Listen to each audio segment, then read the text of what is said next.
her heart stopped. I saw him walk up to Gabriella and I saw him put his hand on her. This video contains reenactments. However, all footage of the child is actual footage taken at the time of the events. In previous episodes, you've seen people imitate Christ and touch the world around them. But what does it look like to live like this behind closed doors? I want to show you a glimpse into what this has recently looked like for me and my family.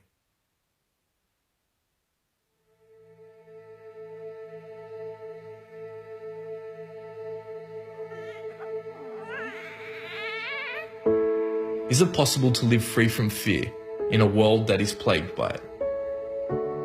I believe it is, and this became especially important for my wife Hayley as the birth of our first child drew near. When I was pregnant with Gabriella, I decided that I didn't want to have any fear during the birth, and that was something that was really important to me. I believe I didn't have any fear during the birth, and it was a very good birth. While Hayley was in labour, the nurses kept commenting on how peaceful we were. They weren't used to that. And then I would pray for them, and they definitely weren't used to that, especially one with a neck injury who was healed as I prayed. I'll never forget the first moment I saw Gabriella.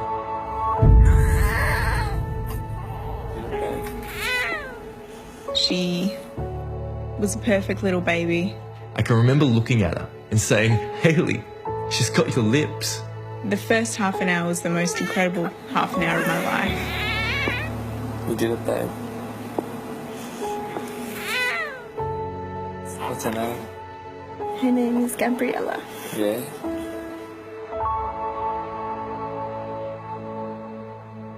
Little did we know, in an instant, everything would change, and our decision to have no fear was about to be put to the test.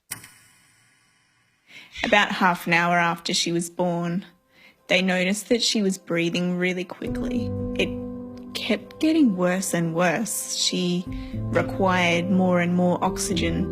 She started to have some breathing problems and needed some oxygen. So at that time we got the paediatrician to come in and help us as well. And from there she just rapidly deteriorated very quickly. The paediatricians and the people I'd call in to assist took Gabriella with Nathaniel to the special care nursery. I joined Gabriella in the nursery and it became clear that this was really serious. They had her on oxygen and they were trying to get needles into her tiny veins in order to sedate her, and they kept missing the vein over and over again. All the while I had my hands on her and I was praying for her, telling her, "Daddy's here, Daddy's here." If we're not careful, we'll be thanking God when things are going well and moments later blaming Him when they're not. But it's the enemy who comes to kill, steal and destroy. Jesus brings life. Finally, they got Gabriella to sleep, and Hayley came in and the doctor took us into the next room. At this point, she was unconscious because they had heavily sedated her. They had to put a tube down her throat and give her 100% oxygen. Nathaniel and I were in a little room next to the room where Gabriella was. 5 minutes after they put the tube down her throat, her heart stopped. None of the doctors expected that. Nobody expected that. We heard the sound of doctors and buzzers going off. They were doing CPR on our daughter, and we heard the sound of 1, 2, 3, breathe. 1, 2, 3, breathe. What do we do as Christians in moments like this, when we're facing serious trials? Sometimes we can be overwhelmed and even pray out of fear. What if we were not moved by situations around us because of who He is within us? So that's exactly what I did. I looked at Hayley and I held her hand. Nathaniel just said to me, "Let's have no fear. Let's just pray and let's just believe God." I was just like, okay. And I put my hand on his hand, and the nurse next to us put her hand on our hands, and she said, "Let's pray." It was at that moment that we realised Amy the midwife was actually a Christian. So we just started praying. And I just thought, I'm here today because I need to stand in the gap. Nathaniel said, I just rebuke the spirit of death. And I was like, whoa, harsh, but it really challenged me. It's like, no, there's actually a fight right now going on for her life. Minute after minute went by without a pulse, and we continued to pray, not begging God, but partnering with him, knowing it was his will to heal her.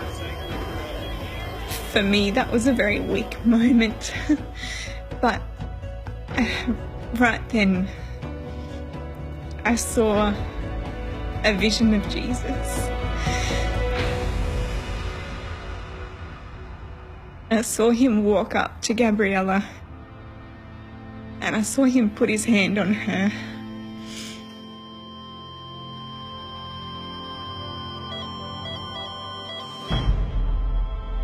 After 4 minutes, Gabriella's heartbeat came back.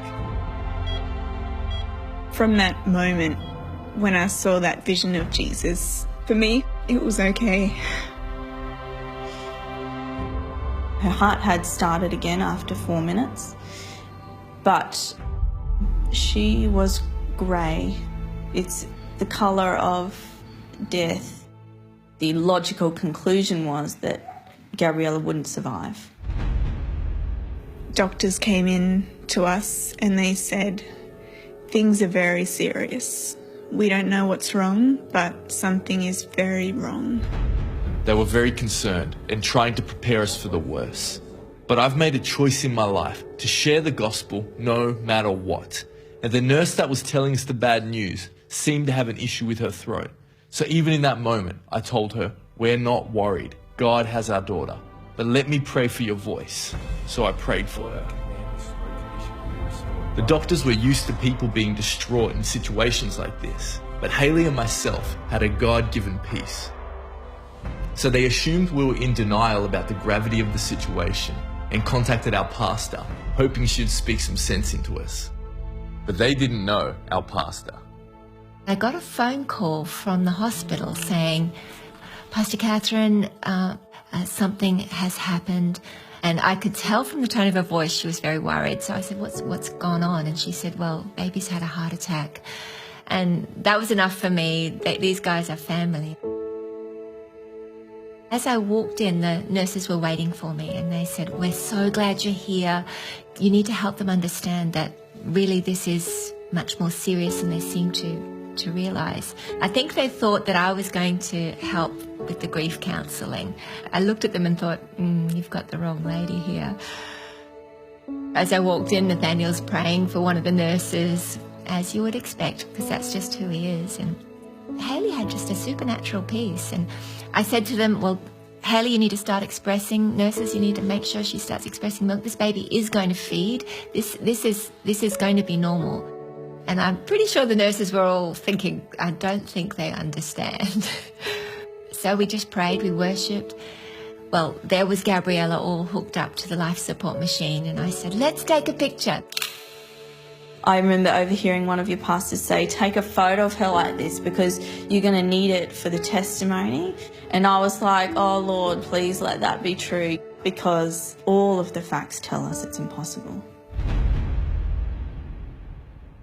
We were then transferred to one of the biggest hospitals in the area, and Gabriella was placed in a nursery for babies in critical condition.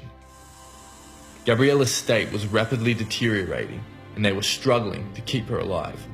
One lung collapsed, then the other. They'd given her shots of adrenaline. She had tubes everywhere. But it was almost like I was in a bubble of God's peace. I just knew that God was holding us, holding her. Early the next morning, I was sitting next to Gabriella reading the Bible to her. One of the doctors came in and he said to me, Nathaniel, can you take a seat? I could tell this was a difficult conversation for the doctor to have with me. He was trying to console me about the situation with my daughter. And at a certain point, I stopped him and said, "Doctor, I need you to understand. I'm not worried because I'm a man of God. Just tell me the facts so I know what to pray for."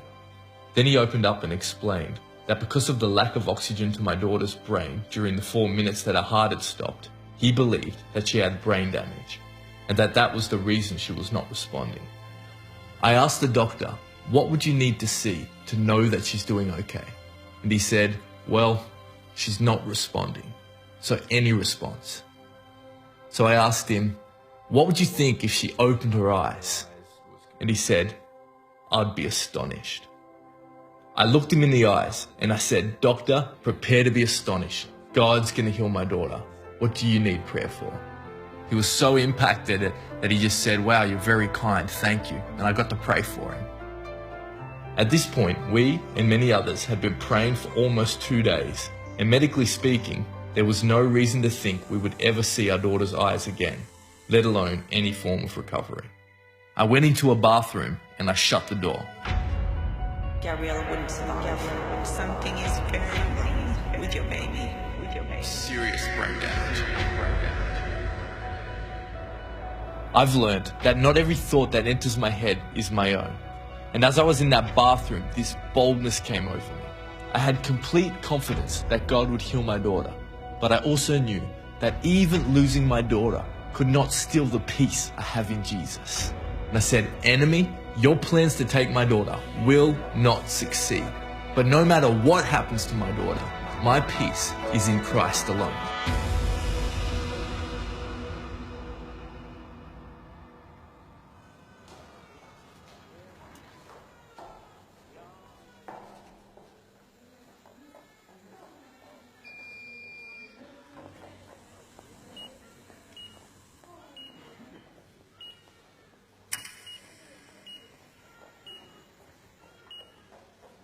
That night, Haley and I were sitting and looking at Gabriella. After 2 days of not seeing my baby's eyes,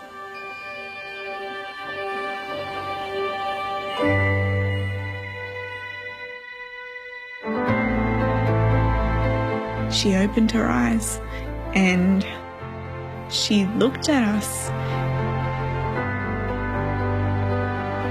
And that was just amazing. The doctors were surprised. Not only had she opened her eyes, but it was suddenly as if she was perfectly healthy. Even her lungs, which had previously collapsed and should have shown abnormalities, now looked completely normal. And the same doctor I said prepare to be astonished to came running in with an x-ray of her lungs, and he was like, "This is amazing, this is amazing." And I said, "This is Jesus." The doctors kept doing their tests and they couldn't find anything wrong. No brain damage, no lung trauma, nothing wrong with her heart. No one could explain it, but she was instantly well. She didn't even need a feeding tube. She went straight to breastfeeding. She was healthy and normal. Developmentally, you look at her now, she is perfect, absolutely perfect. I love it. There is nothing God can't do. My mind couldn't reconcile this grey child with tubes everywhere to a robust newborn going home. She was healed miraculously. It certainly was obvious that these guys were a Christian family. They'd called upon God and their God had answered their prayers. Over the next few days, most of the doctors and nurses who had helped with Gabriella came to see her, amazed at the change. All the world's waiting to see what it looks like for Christians to go through trials and have unconditional peace. In every situation, God wants us to have no fear because He is perfect love.